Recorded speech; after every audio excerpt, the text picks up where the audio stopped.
જય શ્રી કૃષ્ણ.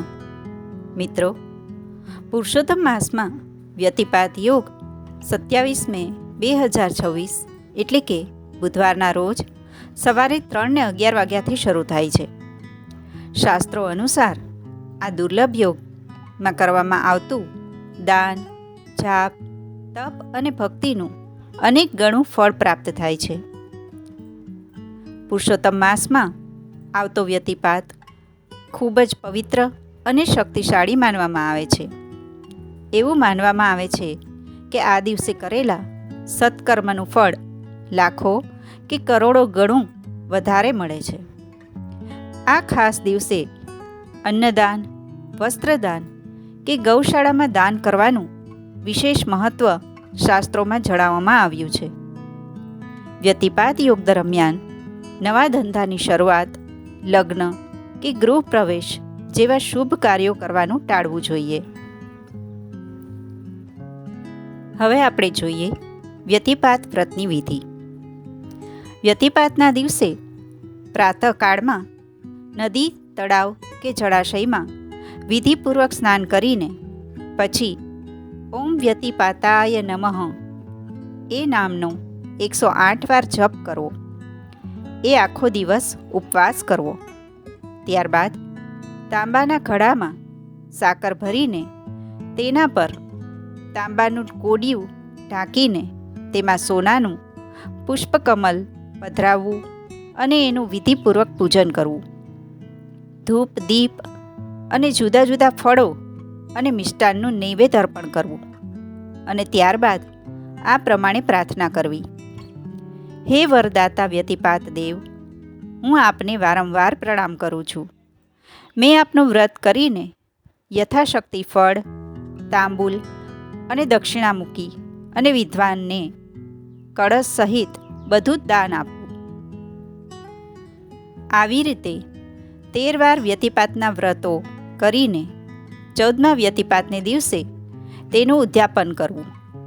તે દિવસે ઓમ વ્યતિપાતાય સ્વાહા એ મંત્ર વડે ઘી, દૂધ અને તલનો 108 વાર હોમ કરવો અને વિદ્વાન બ્રાહ્મણને યથાશક્તિ વસ્ત્ર, અલંકાર અને દક્ષિણા આપવી. આ વ્રત કરનાર મનુષ્ય આ લોકમાં માન સન્માન, ધન, આરોગ્ય અને અનેક પ્રકારના વૈભવો ભોગવીને અંતે મોક્ષને પ્રાપ્ત કરે છે. હવે આપણે સાંભળીએ વ્યતિપાત વ્રતની કથા. વ્યતિપાત એ દર મહિને એક દિવસ આવતો યોગ છે. આ યોગમાં કરાયેલું પુણ્ય કાર્ય અનંત ગણું ફળ આપનાર છે. આ વ્રતની કથા વરાહ પુરાણમાં આ પ્રમાણે છે. પુરુષોત્તમ માસમાં પણ આ વ્યતિપાતનો યોગ આવે છે. એમ તો આ આખો માસ પુણ્ય માસ છે. તેમાં આ વ્યતિપાતનો મહિમા સૌથી વિશેષ છે. સ્વર્ગમાં બૃહસ્પતિ નામના દેવતાઓના ગુરુ હતા. એકવાર ચંદ્રમાએ બૃહસ્પતિની સ્ત્રી તારાનું હરણ કર્યું. બૃહસ્પતિએ આ ફરિયાદ દેવતાઓ આગળ કરી. તે વખતે સૂર્યનારાયણે ચંદ્રને સમજાવવાનો પ્રયત્ન કર્યો, પરંતુ ચંદ્ર કોઈ રીતે સમજ્યો નહીં. આ કૃત્યથી સૂર્યને ચંદ્ર ઉપર ખૂબ ક્રોધ ચડ્યો. આ બાજુ ચંદ્ર પણ સૂર્યને રોષની દ્રષ્ટિથી જોવા લાગ્યો અને બંને દિવ્ય દેવતાઓના રોષની વચ્ચેથી એક ઉગ્ર તેજનું બિંબ પૃથ્વી પર પડ્યું. એ તેજો બિંબથી એક કુરૂપ અને વિકરાળ પુરુષ ઉત્પન્ન થયો. આવો ભયંકર પુરુષ ગર્જના કરતા બોલ્યો: હું ખૂબ જ ભૂખ્યો છું અને તમારા ક્રોધમાંથી ઉત્પન્ન થયેલો હોવાથી ક્યાંય પણ શાંતિ થતી નથી. માટે મારી ભૂખ તથા અશાંતિને રોકવાનો આપ ઉપાય બતાવો. સૂર્ય અને ચંદ્રે તેને કહ્યું: તું અમારા બંનેના રોષથી ઉત્પન્ન થયો છે, માટે આજથી તારું નામ વ્યતિપાત પડશે. અમે તને વરદાન આપીએ છીએ કે તું બધા યોગોનો સ્વામી અને અધિપતિ ગણાઈશ. તારી ઉત્પત્તિના દિવસે લોકો વ્યતિપાત યોગના નામથી ઓળખશે અને તારા યોગમાં જે કોઈ મનુષ્યો સ્નાન, દાન અને પુણ્ય કાર્ય કરશે તેને અનંત ગણું ફળ મળશે. જગતના પુણ્યાત્માઓના પુણ્યથી તારી ભૂખ અને અશાંતિ દૂર થશે. તે દિવસથી આ વ્યતિપાત નામનો યોગ મહાપવિત્ર થયો. આ કારણથી તે યોગમાં સ્નાન, દાન અને પુણ્ય કર્મ કરનારને સંસારના તમામ સુખો અને અંતે મોક્ષની પ્રાપ્તિ થાય છે.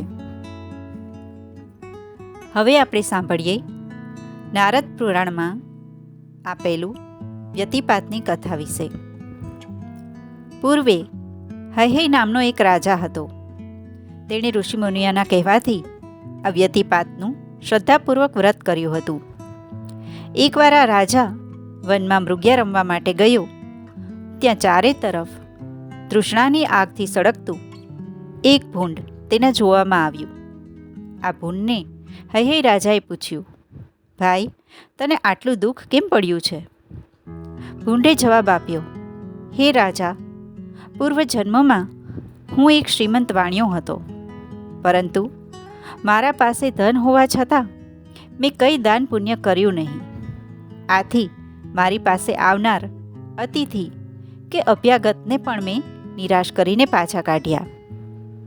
એકવાર વ્યતિપાતને દિવસે મારે ત્યાં એક બ્રાહ્મણ ભિક્ષા માંગવા આવ્યો, પરંતુ મેં તેને ધક્કો મારીને બહાર કાઢી મૂક્યો. આથી બ્રાહ્મણે જતી વખતે મને શાપ આપ્યો કે હે બદાંત વાણિયા, તે આજના પુણ્ય દિવસે મને યથાશક્તિ ભિક્ષા નહીં આપતા મારું અપમાન કર્યું છે. માટે એ સંતાપની જેવી પીડા મને થઈ છે એના કરતાં 100 ગણે અગ્નિથી બળનારો તું ભૂંડ યોનિમાં જન્મ પામીશ. બ્રાહ્મણનો શાપ સાંભળીને હું તેરા ચરણમાં પડી ગયો અને મેં તેની ક્ષમા માગીને આ શાપનું નિવારણ પૂછ્યું. ત્યારે એ બ્રાહ્મણે કહ્યું કે તું ભૂંડની યોનિમાં દુઃખી થતો હોઈશ ત્યારે કોઈ દયાળુ આવીને તને વ્યતિપાતના વ્રતનું ફળ આપશે તો જ તું એ દુઃખમાંથી મુક્ત થઈને સ્વર્ગમાં જઈશ. આ દુઃખ ભૂંડની વાત સાંભળીને હૈહય રાજાને બહુ જ દયા આવી અને પોતે કરેલા વ્યતિપાતના વ્રતનું ફળ તેણે એ ભૂંડને આપ્યું. આ પુણ્યના પ્રભાવથી ભૂંડ તત્કાળ સ્વર્ગનો અધિકારી બન્યો અને એને અક્ષય ફળ પ્રાપ્ત થયું. આ વ્યતિપાત વ્રતનો આવો દિવ્ય મહિમા છે.